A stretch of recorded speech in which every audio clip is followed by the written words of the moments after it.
The time is now. It's finally time to build my dream Supermoto. Now you may be asking yourself, didn't I already build my dream Supermoto? And the answer is, kind of. Over the past 3 years, I've put a lot of time, money, and effort into getting the bike where it sits now. But the problem is, I always strive for more. I always wanted more out of this build. There was another problem. I've been riding this bike year-round and haven't given myself the time to completely tear the bike down and build what I always wanted. So this winter, I decided it's finally time to build my absolute dream bike. This is going to be a multi-episode series building this bike to be a fully maxed out Supermoto. I have big plans for this bike, including proper big Supermoto brakes, powder coat, titanium, carbon parts, and lots more. This is episode 1 of the full build series. In this episode, we are completely stripping the bike down to a bare frame to get all the parts ready for powder coat.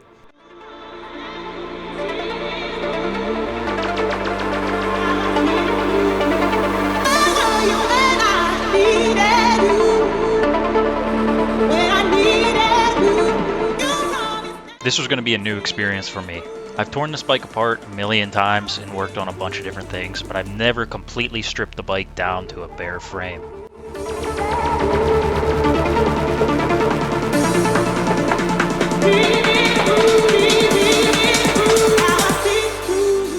So I got most of the body plastics off, so I figured it was a good time to go ahead and get the big bulky exhaust out of the way.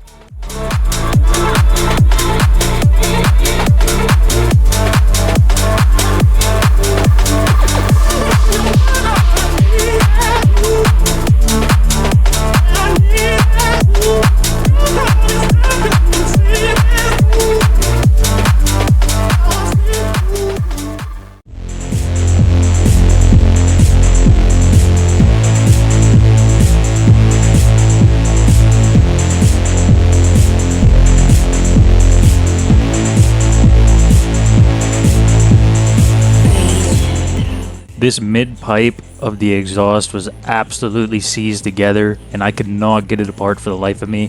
What I ended up doing was re-bolting together the mid-pipe and spraying some PB Blaster around the seal, and I was eventually able to break the two pieces free.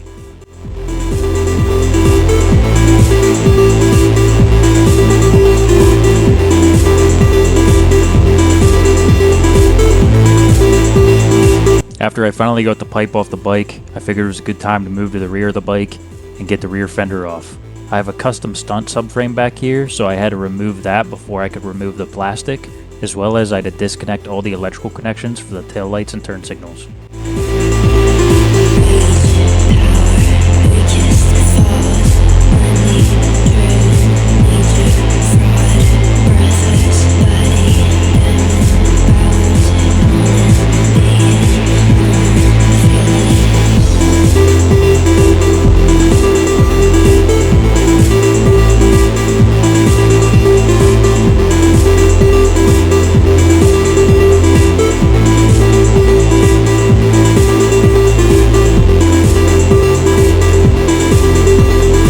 Next, we're getting straight into removing the subframe from the bike, so I had to take the battery out, and then I start figuring out how to take the whole subframe off the bike. One of the only drawbacks to the CRF450RL, in my opinion, is how much electrical is on the bike. There's a lot of plugs, a lot of lights. The wiring harness is very confusing, so when I mean figuring out how to take the subframe off, that's what I mean. There was just tons of electrical connections everywhere.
I was getting a little impatient draining the coolant, so I took the bolt the whole way out.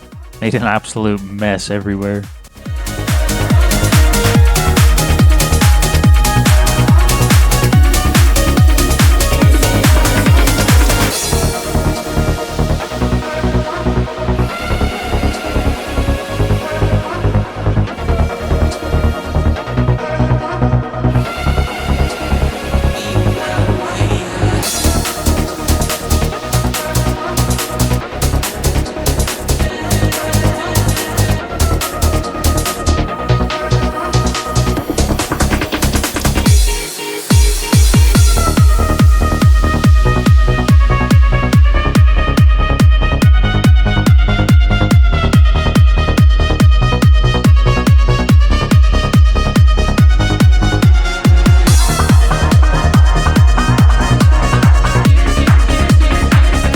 After I removed the throttle cables, I went ahead and removed the full wiring harness. I didn't record the whole process of this because it took me a really long time to get all the plugs and stuff off.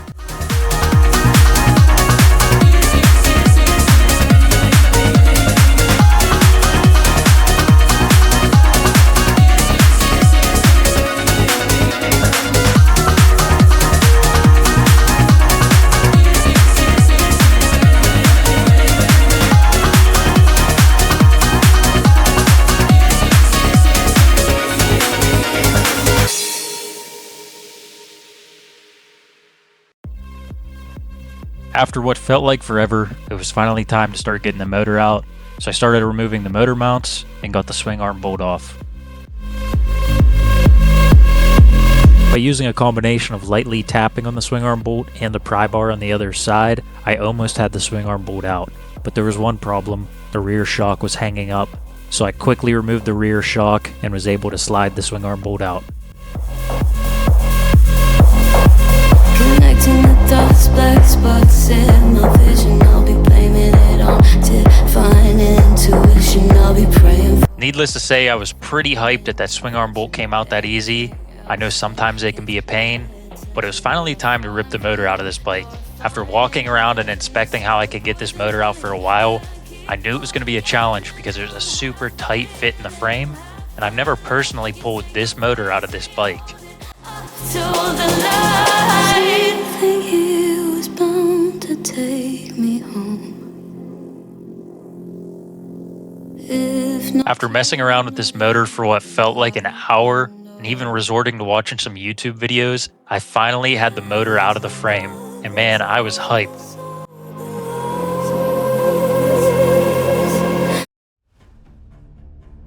I spent almost 3 hours on day one tearing the bike down to where you see it today, so I knew I needed a break. So day two came around the next day, and I knew I had to get this bike wrapped up to send these parts in for powder coating. So on day two, I ripped off the swing arm, got both wheels off, and got everything prepped to be able to be sent out for powder coat.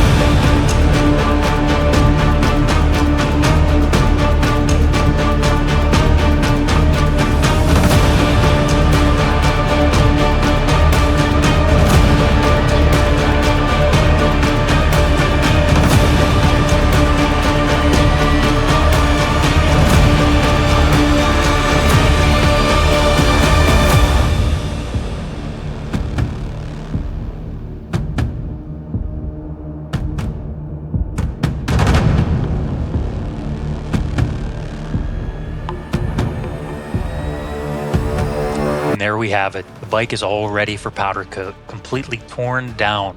Off camera, I'm going to do a little bit of work to get these parts actually ready to be shipped in.